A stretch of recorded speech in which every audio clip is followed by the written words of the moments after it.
Welcome, everybody. My name is Sophie Ziegler. I am the events coordinator here at Library Juice. And for today's event, I'll also be the moderator, so I'm very excited about that.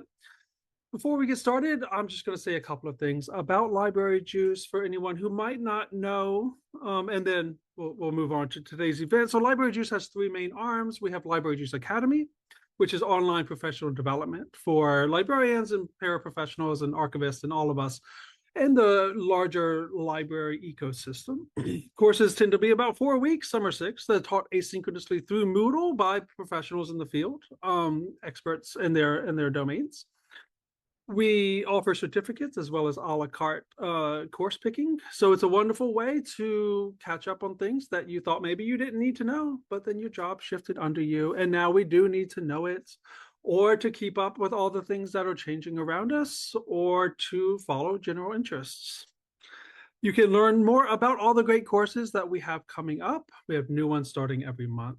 You can find all of that at libraryjuiceacademy.com. Our second arm is Library Juice Press, where we publish books and journals that focus on critical angles of LIS, again, sort of writ large, for an audience of professionals, students, everyone in the field. We have a very active publication schedule, and you can find more about all the things coming up, as well as our very, very strong backlog of both books and journals. We are an imprint of Litwin Books, so you can find more about Library Juice Press at litwinbooks.com. And then thirdly, we have Library Juice Connections, which is what brings us all here today. And this is our attempt to create spaces and opportunities for those of us in the field to talk about each other, to talk about our jobs, to talk about what it means to be librarians, information workers, memory workers today. As the field continues to change, as all of us continue to change, it's a chance to ask big questions. We do events with the press. We do to promote books. We do events with the academy to promote courses. And then we do events like today, where we have topics that are just of general interest to the profession, to our colleagues, and we have panels on that. So I encourage you, if there's any topics you would like us to cover, if there's any topics you would like to talk about, I encourage you to reach out. We're always on thinking about this. We're always trying to grow on this. We have a great new website for Library Juice Connections launching soon. And in the meantime, just keep an eye out on Library Juice Press and Library Juice Academy for information about all the things we've got going on.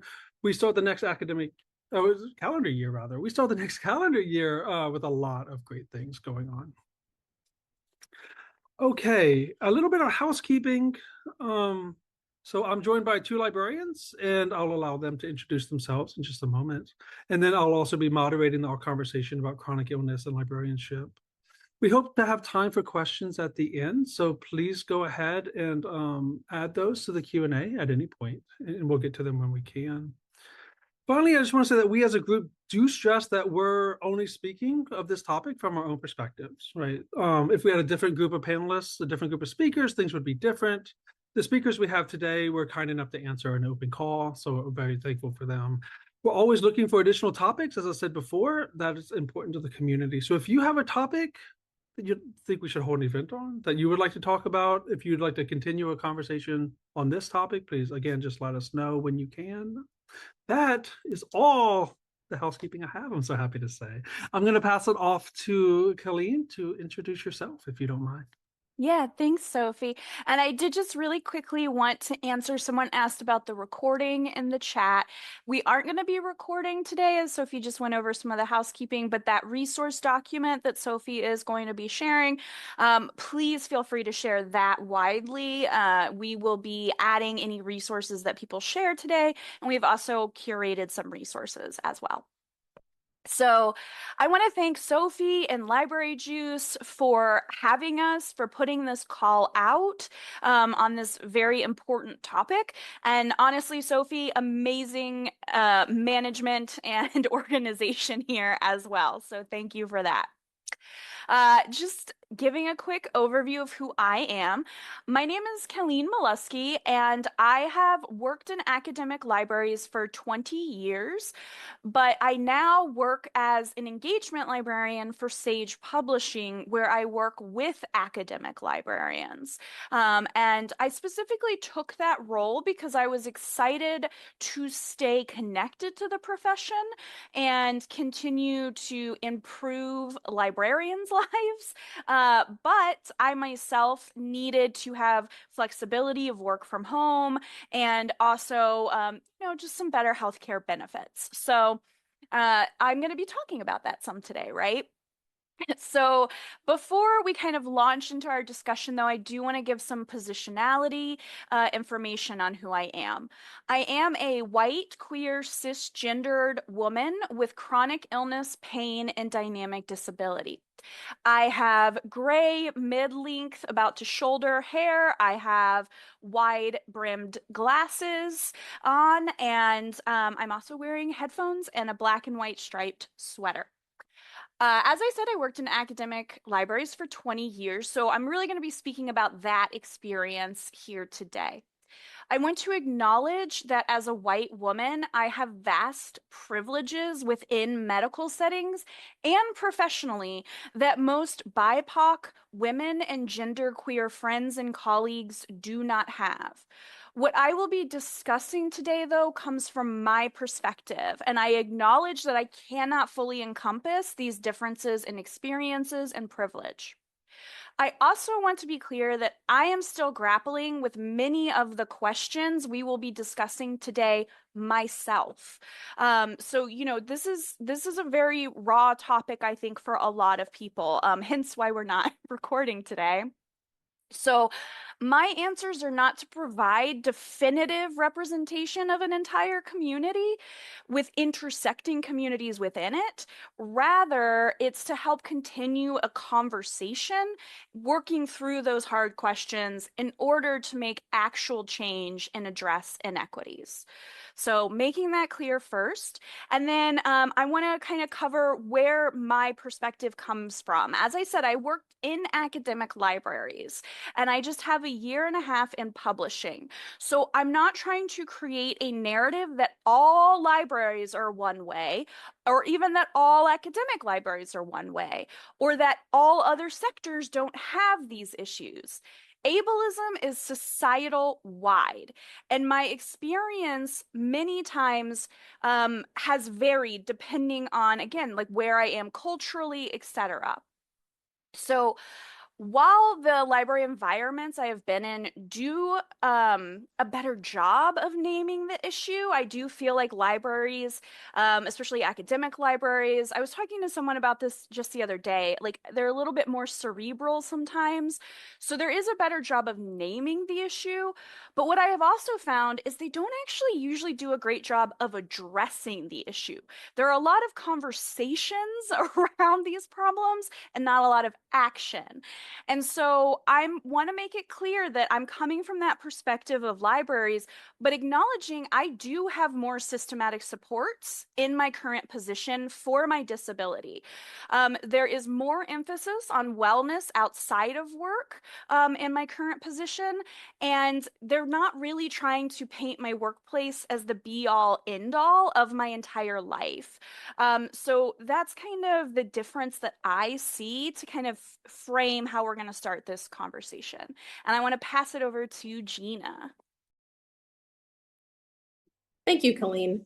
I appreciate all of your insight there, and all our notes and everything that we have. First off, I will be speaking from my heart and from my experiences. So apologies, these are not going to be particularly formal, professional statements. I'm wanting to keep everything rather informal. So hello, everyone. My name is Gina Kromhout. I am a YA librarian at the Carroll Gardens branch at the Brooklyn Public Library. So I'm in New York City. I have been in libraries since 2006, and I earned my MLIS about 10,000 years ago.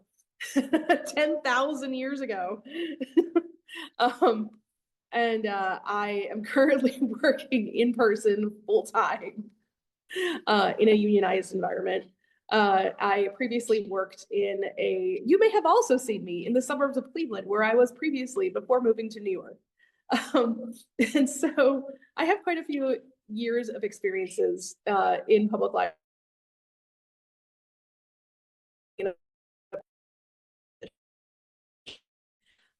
So in Colleen's experiences are also working with patrons while being disabled both visibly and invisibly, because that has changed over the years, and as well as working with other staff members. So for positional statements as well, I'm a cishet white woman. English is my first and native language. I speak other languages not well, but I can. And I am a natural born US citizen as well. So there's that. I have approximate shoulder length bobbed dyed pink hair. I have a nose ring, and you can see me from my shoulders up, and I am currently in a city-owned building that is making funny noises. So apologies for that clanking. That is the steam heat. Thank goodness for steam heat here, but you will hear some beeping and clanking probably throughout my speech as well.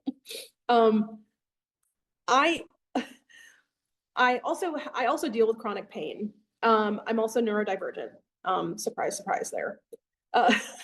And I have had to deal with chronic fatigue as well over the years. I've been diagnosed with idiopathic hypersomnia and excessive daytime sleepiness. So I have had challenges over the years, both related to pain, related to chronic fatigue, and also related to neurodivergent differences between myself and other people who are neurotypical. All of those combined with, various tiny little things and also aging throughout the years has led to, it's led to a lot of different experiences.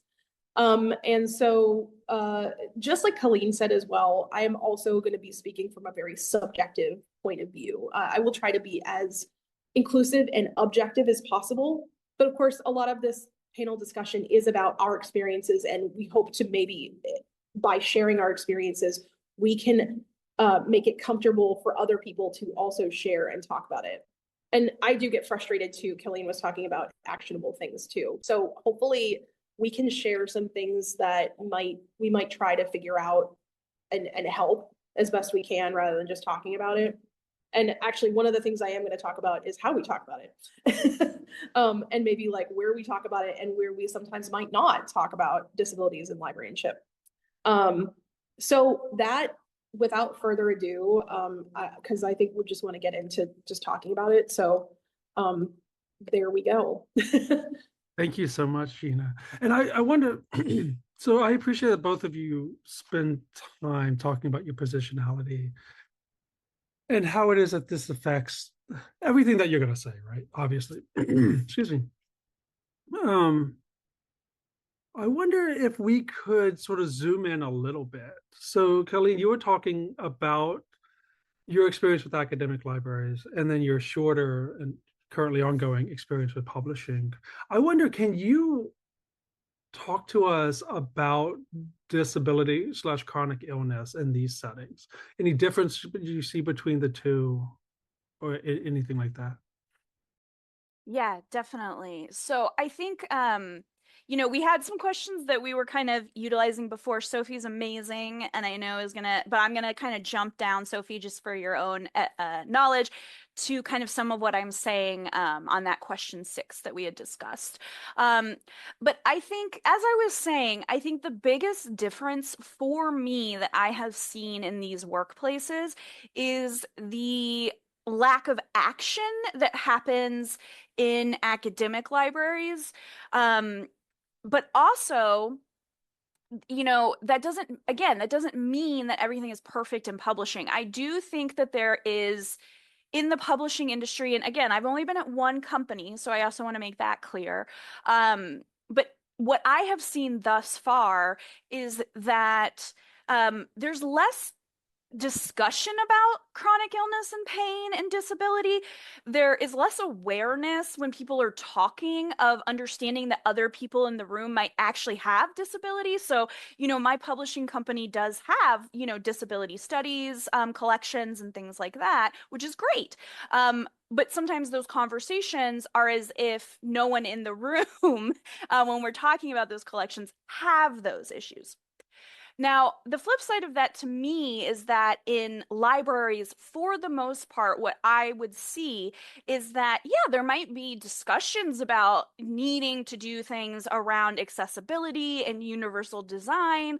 But one, they were usually centered around what we need to do for our patrons and our users, as opposed to what we need to do for ourselves as workers. So that was one issue. And then two, there were less actionable things happening.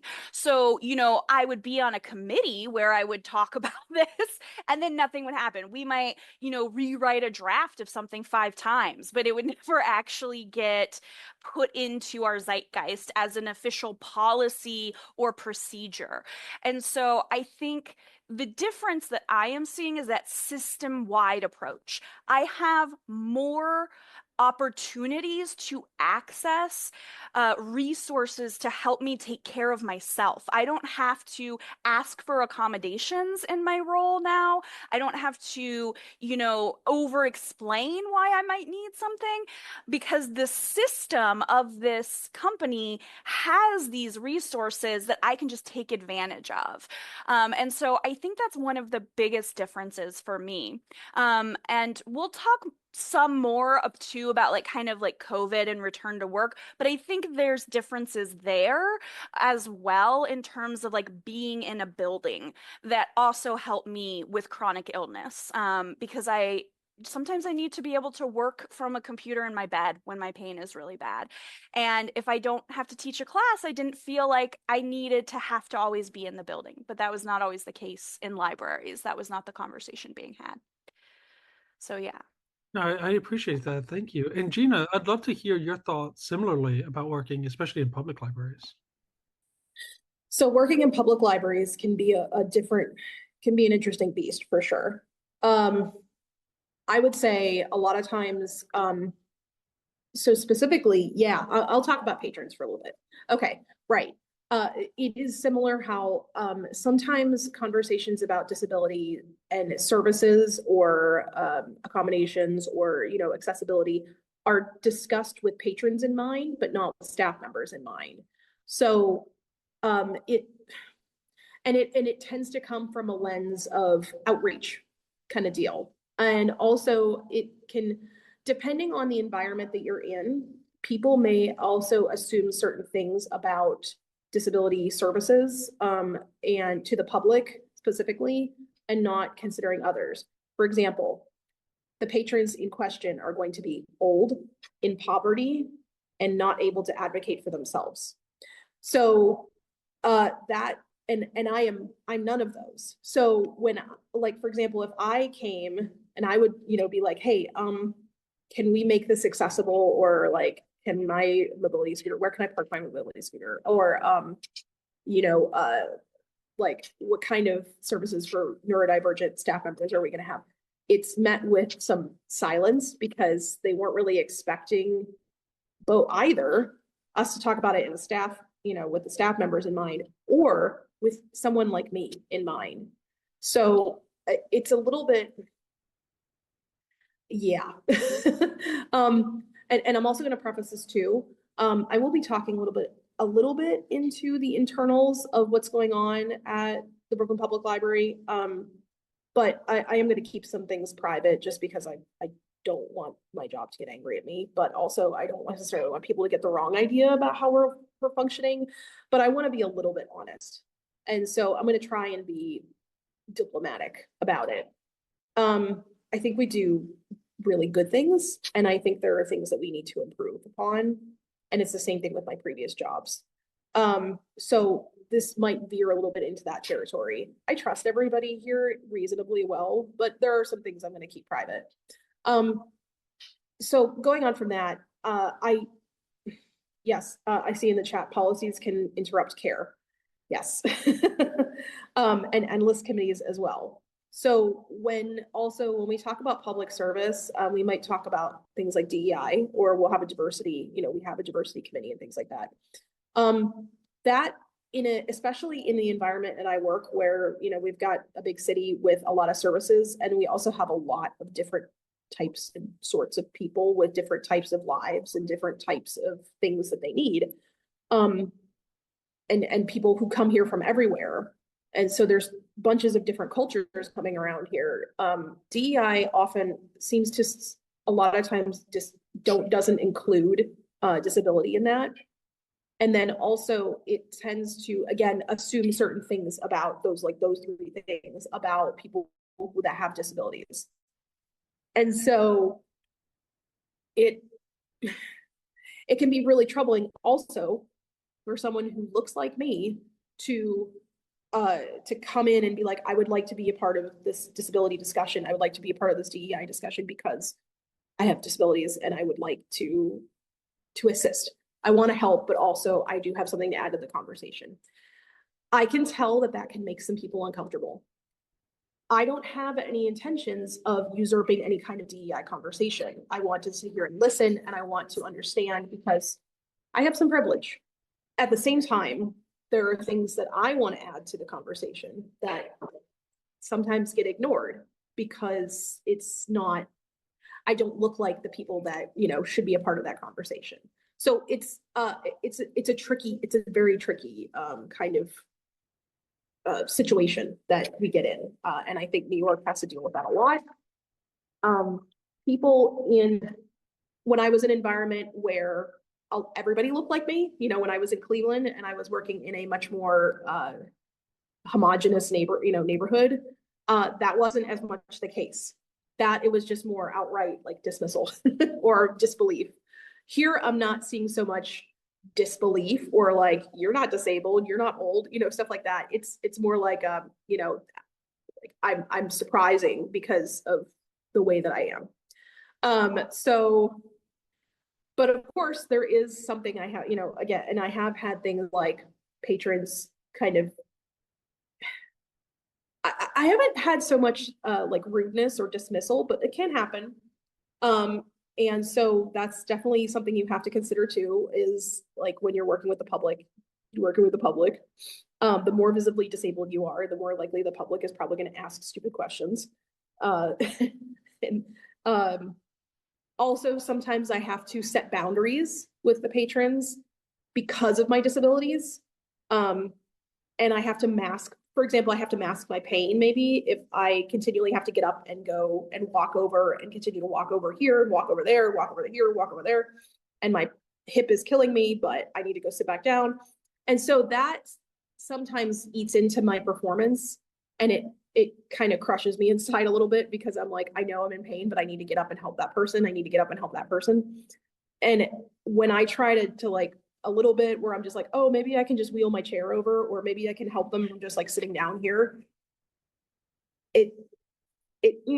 Because then sometimes I get caught in a way. So I guess it's a little bit like what's going on in my brain. I get caught, trying to like accommodate myself, and I get called out on it. And so but people don't know that. So I'm sure those people might have understand, especially when you're having invisible disabilities or you have chronic pain. You're trying to manage it internally and not show it outside when you're say when you're on the desk or when I'm in a program with teens. And I'm trying to I'm trying to help myself, and I get the wrong kind of reaction. It's hard on me. I know it's really hard on me. So Gina, if you don't mind, I'll go ahead and excuse me, take this opportunity based on your comments so far, which I really appreciate, to segue into the idea of how this is maybe specific to, or if not, exasperated by the library settings. And so, Gina, I'll stick with you for just a minute to just sort of set up this question a little bit. And, it's hard to think about these days. It's hard to think about a lot of challenges in librarianship without thinking about like vocational awe, right? So drawing Mhm. from Bosie et al.'s 2018 article, Vocational Awe in Librarianship, The Lies We Tell Ourselves. So if we're thinking about vocational awe as a set of ideas, values, and assumptions that librarians have about themselves and the profession that result in notions that libraries as institutions are inherently good, and that this directly correlates to problems with librarianship, such as low salary and burnout. I'm sort of curious, both of y'all's idea. Gina, like I said, I'll stick with you if you don't mind. Like, what part of what you're describing do you think is exasperated by the prevalence of vocational awe and librarianship? Oh, for sure. I guess what I was just describing here, where I would mask my pain, and sometimes get negative reactions because of my performance, because I'm trying to mask pain, and it gets to me. Um, yeah, and or like sometimes people might look at me. For example, like I use my mobility scooter to get to work, and I park it when I'm at work, and I walk around during the day when I'm in the building because I have plenty of places to sit down, and I do want to get a little bit of exercise. I do want to work, my muscles somewhat, obviously, but if my joints are hurting, I tend to sit more often, or I'll sit doing tasks. So it so when I am going into the building and say it's after the time that we start, if we're already open and I'm like, say I'm doing the closing shift that day, so I'm open, we're open and I come in, patrons see me in my mobility scooter and they don't usually. And so it's kind of like, oh, you have that.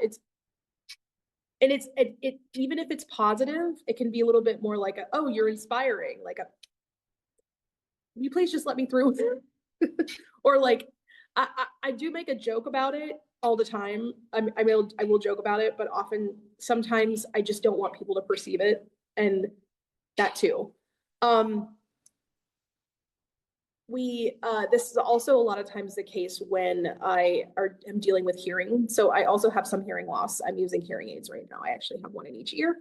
I didn't mention that earlier, but I totally forget about them. That makes interesting, conversations at the desk as well. Because I will have to, I might have to ask people to repeat themselves. People tend to get very offended with that here. Probably because of perceptions about language. And it's okay. It's, English is hard. If I don't understand you, I have nothing, people don't know. People don't realize I'm not judging at all. It's just my ears. But people don't understand that. And I guess that's my next point too. Is that like teens can be hard too. Because they lack some empathy sometimes. And so there's some of that too. Okay, so I'm gonna go back to vocational.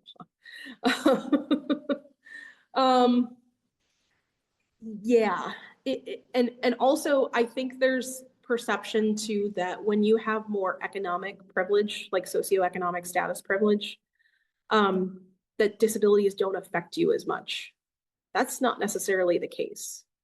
And so I think some of that vocational awe is that, well, we're being paid enough and we have benefits, so it shouldn't bother us. And no amount of medical care is going to change, my certain situation. I'm always going to be fatigued no matter what.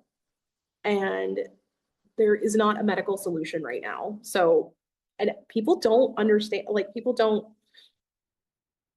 who do not have disabilities or don't have chronic illness like that, or don't know somebody like that in their family, often don't realize that we just have to live with it. We just got to deal. It's not, I can't take a pill and automatically make my fatigue go away. There are certain things that I was able to like relieve. For example, my hysterectomy relieved quite a bit of my endometriosis pain, actually all of it virtually. Hooray, I'm still disabled. I still have chronic illness. So like it. No, I totally get what you mean. And yeah, thank you for all of that. Kelleen, I'm gonna bounce the same sort of question and topic. Yeah. If you don't mind. Yeah, thanks, Sophie. And thank you, Gina. I think it's really important to understand the daily kind of dichotomy of what we are living with, that, we do just kind of have to exist with this and it's a different reality than those who don't. Of course, everyone has different realities, right? But I think when we're talking about why vocational awe, like how we can look at this through the lens of vocational awe, to me, we really know that our profession has an inability to reconcile with the true nature of our history and our current state of being. And that is that vocational all, right? And what that is our profession was really founded for specific types of people. We like to talk about it like we are a bastion of knowledge and we are providing these great services and we're offering free resources. And especially in academic libraries, those aren't free. Those users pay tuition to get those resources. But what happens from that is that there's this kind of awe that Fabazi talks about. And by the way, one of the resources we have is a link to Fabazi's GoFundMe, because it is no coincidence to me that a person who spent their time bettering our profession and giving us this language is literally having to crowdsource for her healthcare right now. So if you have anything at all to give, we do have that in our resource document. But just to say that, the reason I said that this is no coincidence to me is this is how these structures were intended to work. We hear a lot that the system is broken. The system was made predominantly for white, upper class, able-bodied men. And what I see in libraries is a lot of dancing around trying to get people to actually change. We have to do workarounds for people not wanting to have the discussion. We're told that that's too radical to talk about.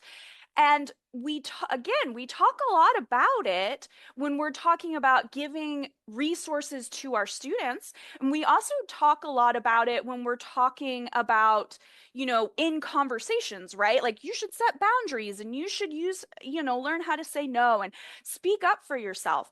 But when you're in an environment that purposefully is going to punish you for doing that, that becomes extremely difficult. And when you have chronic illness and pain, you are already at a different level of spoons or battery or however you like to kind of see that for yourself. And then you're hitting your head against that wall every day, right? So that's exhausting. It is exhausting. And, it also turns into you internalizing ableism and internalizing this kind of idea of a lot of our profession is built to support people's egos.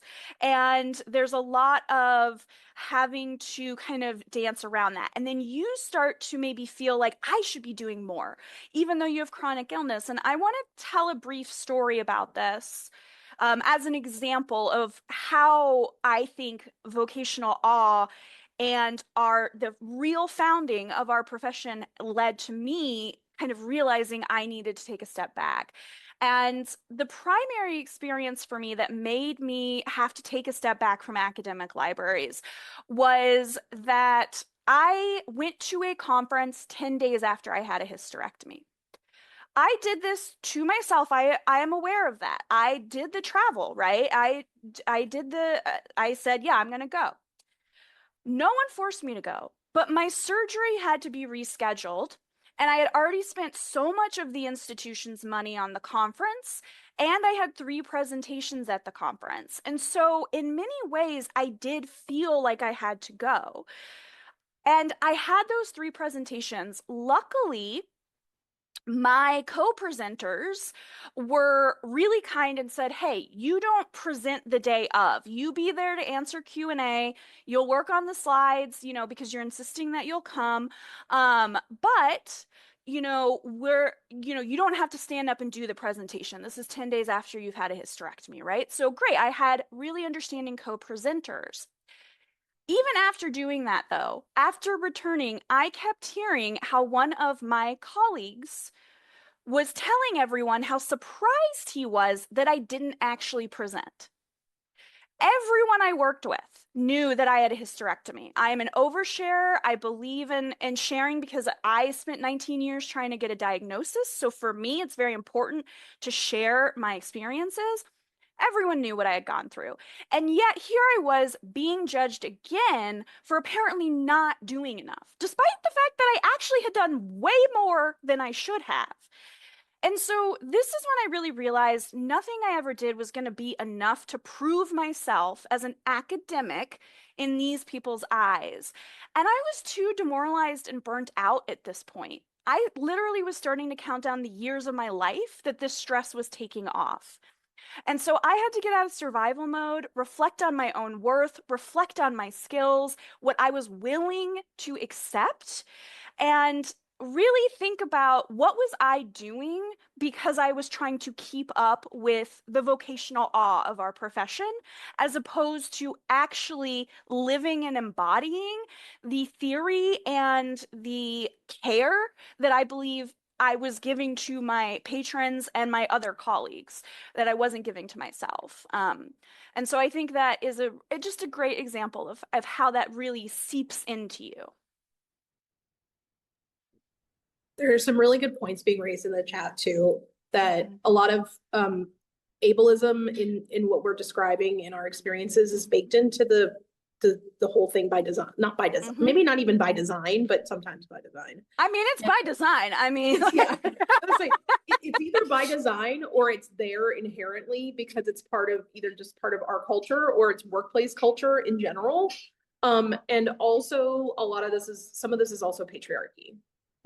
Yes. I think Dawn hit nail on the head when they were saying that, like, some of this might, you could posit that some of this is because we're a female dominated profession, and that it's the effects of this is also the result of patriarchy as well, which, oh yeah. Well, the number of us talking about hysterectomies and the lack of care, like some of the, right. I will fully admit I was quite lucky in that my surgery was only laparoscopic and it was like a, quote unquote partial. And so I was mostly okay after 3 weeks, but that's kind of all I got because of FMLA. So, yeah. And I think too, the points that are being made about this also being about the patriarchy, I'm also seeing points being made about healthcare. So that's the other thing. I worked at the intersection of healthcare and academia. I was at a health sciences center. And so, one of the most infuriating things was I actually couldn't access the care I needed at the health sciences center I worked at. They botched my first surgery and I had to go out of state for my second surgery. And so when we're looking at that overall arching discussion too, I told people that I was like thinking about leaving about a year before I did because of these issues. And it was a consistent, well, they're trying, and why is it so bad? And I'm like, I literally cannot access the healthcare I need. What do you mean, why is this so bad? There was no real discussion of like, we need to change this systematically. And I think, again, that goes back to that vocational awe, because it's not just ableism. It's the patriarchy, it's ableism, it is racism. And so when we address these issues, we need to be honest about the fact that these are baked into academia. They are baked into library services. Even public libraries originally were founded as privately paid institutions that people had to pay to be members of. And there is still some of that in those policies, right? I once heard someone say, it's like when you're trying to bake a cake, if you add salt instead of sugar, you can't add anything else to fix that. You need to remake the cake, right? So we can't just keep adding more committees to this. We need to actually talk about how do we dismantle this system. And I think that, again, that is really hard for people who are actually experiencing these issues to have to be the ones to constantly lead the charge on. I once had a person when I was talking to them about accessibility on our website, and I was talking, I don't even remember what, I was talking about in terms of, making sure this was accessible, but she literally said, you can't win either way. This is not about winning or losing. This is about everybody having equitable resources, not equal, equitable. So that's, I think it's all baked in together, right? It's all baked into that cake. I love the cake analogy, and I think a lot of us do from the looks of the chat. Thank you for that. Yes. I'm watching the time and how much interaction we're getting from our audience, and I know that we have a lot of topics that we were hoping we would get to, and it's clear that we're not. But what I would love to thinking again about the systemic causes of a lot of what we're talking about, and that obviously we're not going to fix this as much as we would like to today at our 1 hour discussion.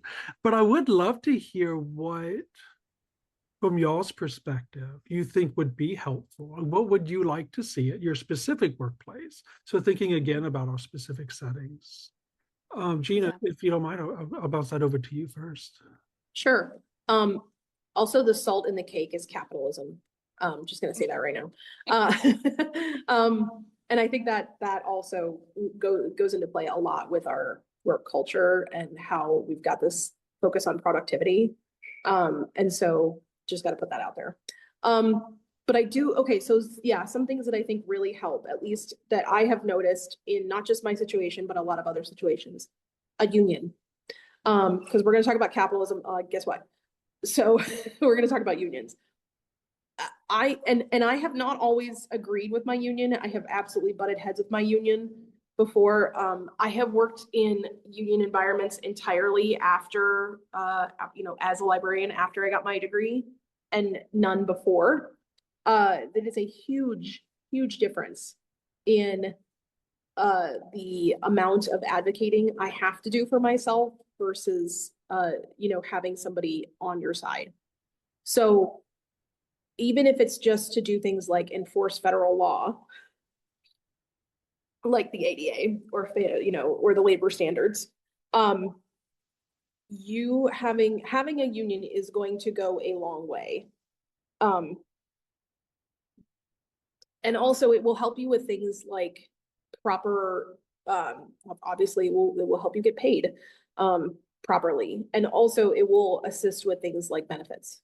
So when we collectively bargain, we all collectively bargain for our benefits as well. So I can't advocate enough. Just try to unionize your library, and stay involved if you are in the union. Stay talking, volunteer for things like, being a shop steward or a delegate, or somebody on labor management committee. Those are huge, huge things that we can do for ourselves. They are all things that within our rights to do, and we should do that to advocate for ourselves. And I guess also, my notes, I should advocate for yourself.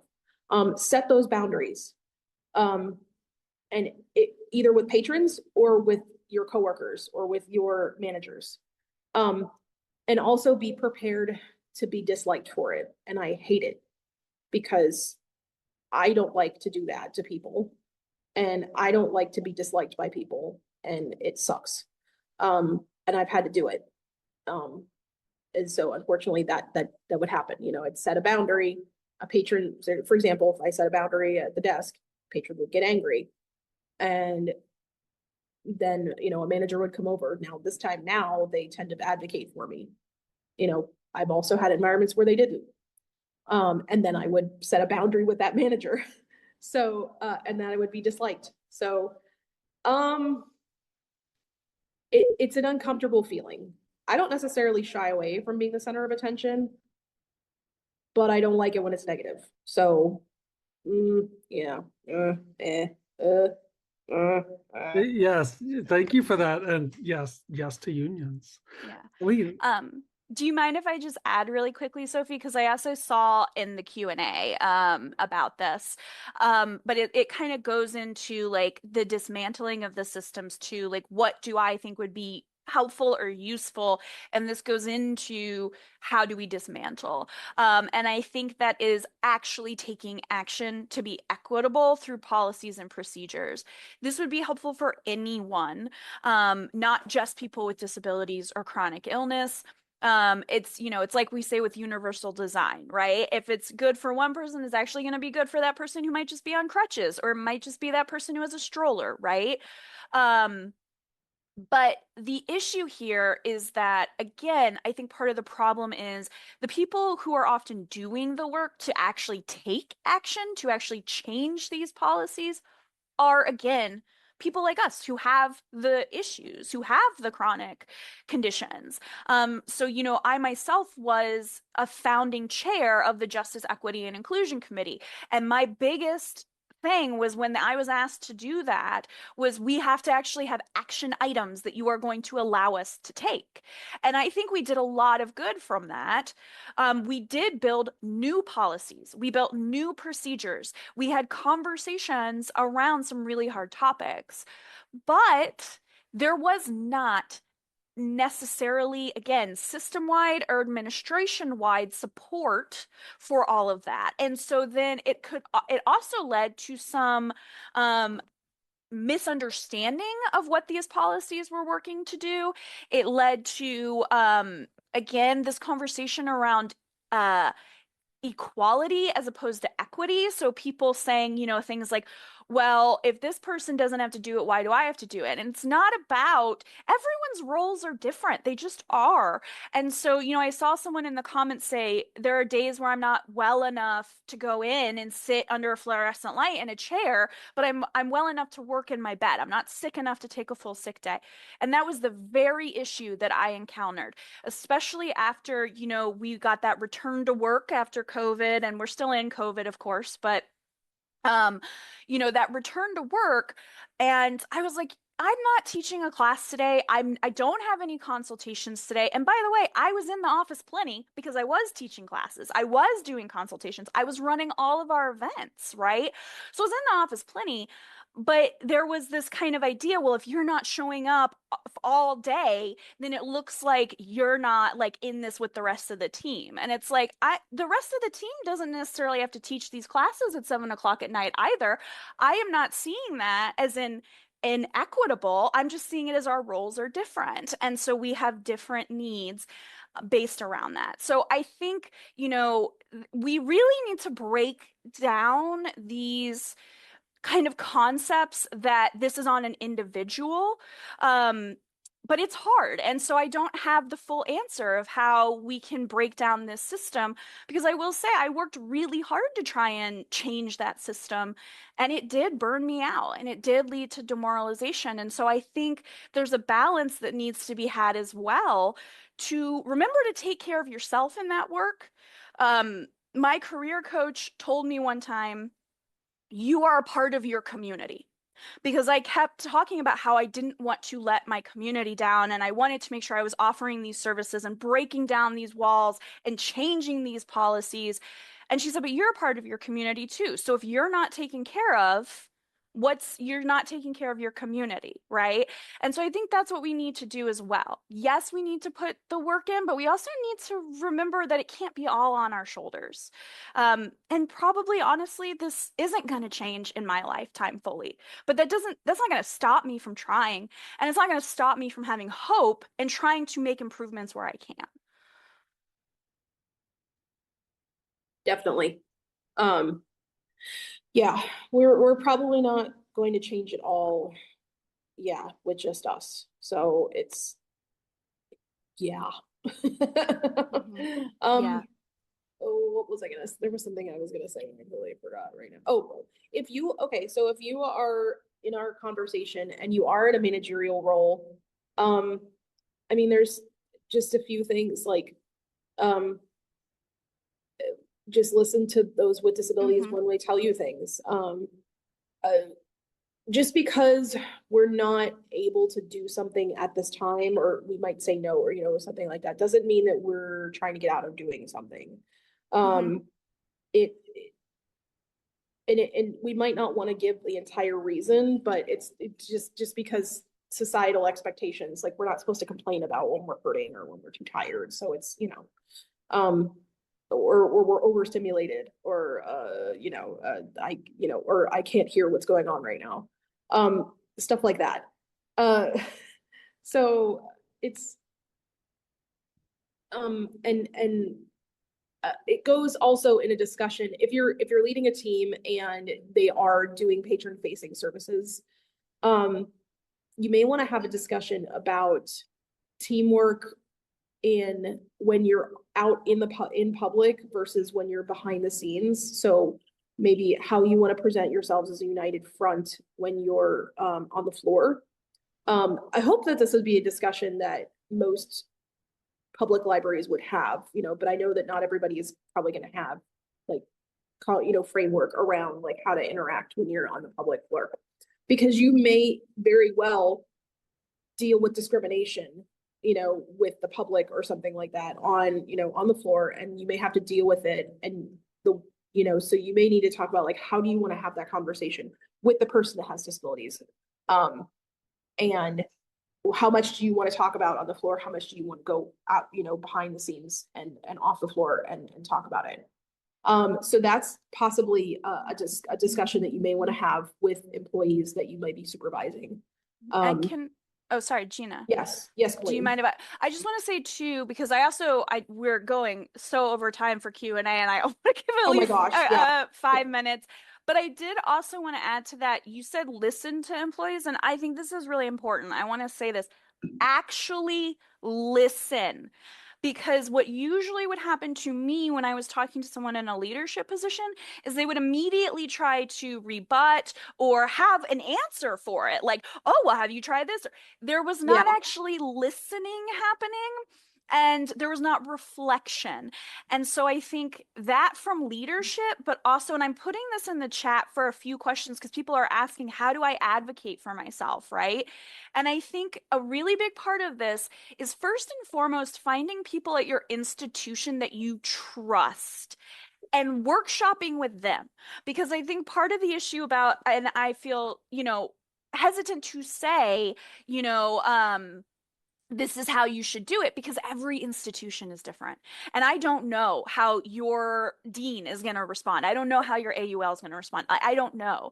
But if you workshop this with someone you trust at your institution about how you want to be perceived, how you want to feel, and how you want to be treated, and what they actually realistically think the response will be and how to navigate that, I think that's a really good first step. So again, it's about listening, but also helping yourself by finding people you trust first. Because I think that was one of my biggest lessons learned is I was very open with everyone, not realizing that that was too, like, I had opened myself up too much. I needed to be going to people specifically I trusted first and workshopping these ideas. So, and that's part of the listening and reflecting. True. Yeah. That you might, a lot of it could just be how you're putting it out. So you might need to, tailor it to the person you're talking to. I know I've used in the past, I've used things like this situation is not working and I want to say why. And I don't say like, you're not doing something or I'm doing so, I'll be like, this situation is an issue and I want to, discuss it from there. Stuff like that.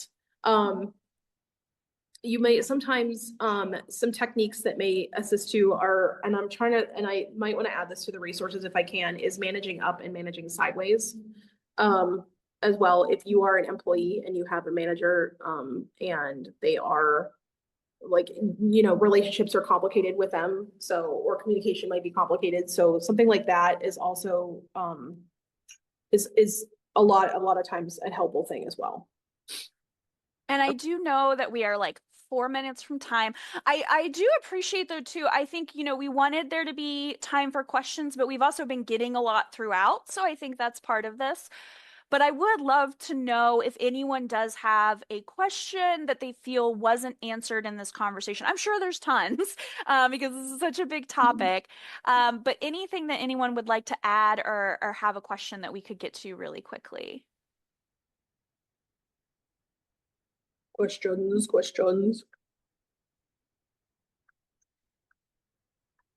And yes, I want to thank everyone who came today, and I see familiar faces too. So just Yes. thank you. And I'm going to drop my LinkedIn in the chat again as well. If there are any questions that you feel like weren't answered or that you feel were more private, so you want to ask them one-on-one, I'm very active on LinkedIn, so you can feel free to reach out to me and I respond to direct messages there. Yes. You can find me most of the time on Facebook. And sometimes I'm on things like Library Think Tank. Yeah, I'm still there. I'm still a think tank. I think I still technically have a Twitter account. I do not log into it often. I will drop my work email. Sorry, I'm on a tablet. That's why I'm not typing as much. Yeah, and while Gina's dropping work email too, I just want to say, yes, I'm seeing it in the chat, literally. Like, this is, again, a conversation we need to continue. Yeah. So I want to hear from other people. I want to see, Library Juice puts out these calls. I responded to it via LinkedIn. I know they do them on Instagram too. So just to say, like, all of your voices in this chat today, I think we're saving the chat, right, Sophie? So we can maybe add that as one of the resources on the document.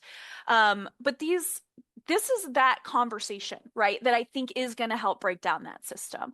And again, I don't think it'll necessarily be something we get overnight, but if we're not open and talking to each other, we're not going to know we're going through these things. And we're not going to know that other people are experiencing this. And we're not going to realize the systemic, nature of this. And Oh, so, totally. yeah, so I just want to say I really appreciate how many people showed up today and were engaged in that chat as well. So thank you all for your time.